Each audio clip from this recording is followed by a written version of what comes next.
Okay, so last year I had made a video about how around where I live, maple trees, specifically maple tree saplings, just grow like weeds.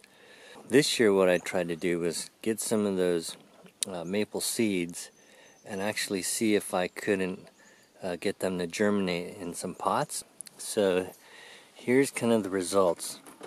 What I did was I took some of the maple seeds, and you'll see that not all of them germinated. So here's an example of one that was in the pot that didn't germinate.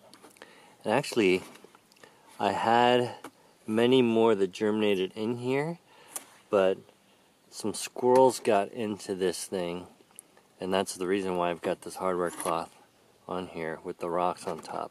Because I noticed one day that there were a bunch of these that had germinated, and then they were all eaten, or at least taken out of here.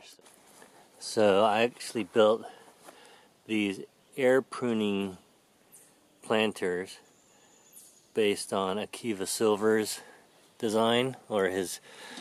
You can do a YouTube search for Akiva Silver and he'll talk about air pruning. But these are some sugar maples in here. Let me take the lid off here. I just put them in a bed of compost and wood chips. So they all pop up with these two leaves initially, right there, and then out from the middle of that will pop up the real leaves. And again, I believe this is a sugar maple. It just doesn't quite resemble it yet.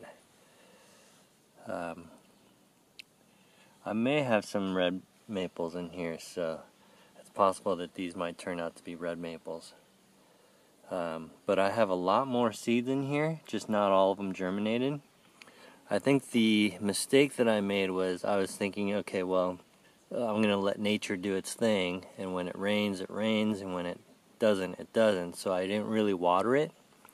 The big difference between, things falling in the forest floor and what happens in the air prune bed is that with the air prune bed, water can just drain out the bottom.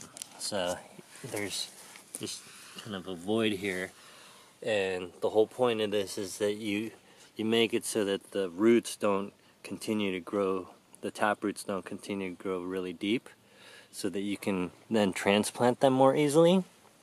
So obviously when it rains, you have a finite amount of water in here that will eventually dry out, and that I think makes it so that these little seedlings don't do so well.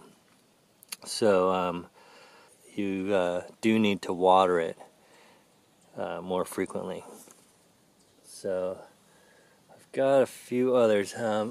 Actually had some white oak acorns in here, and nothing really popped up. So I've got other little things popping up in here, things like clover and stuff, but that just did not germinate.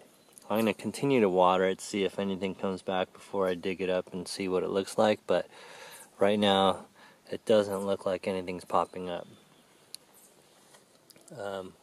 Here's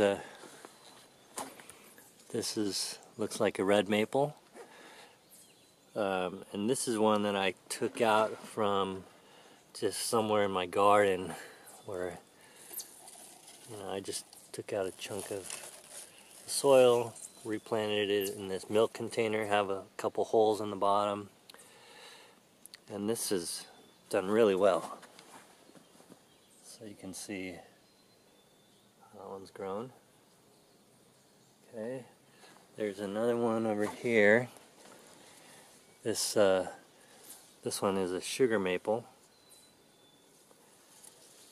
and got a dandelion in here, but this one again I just kind of plopped into this planter, and that one's doing great.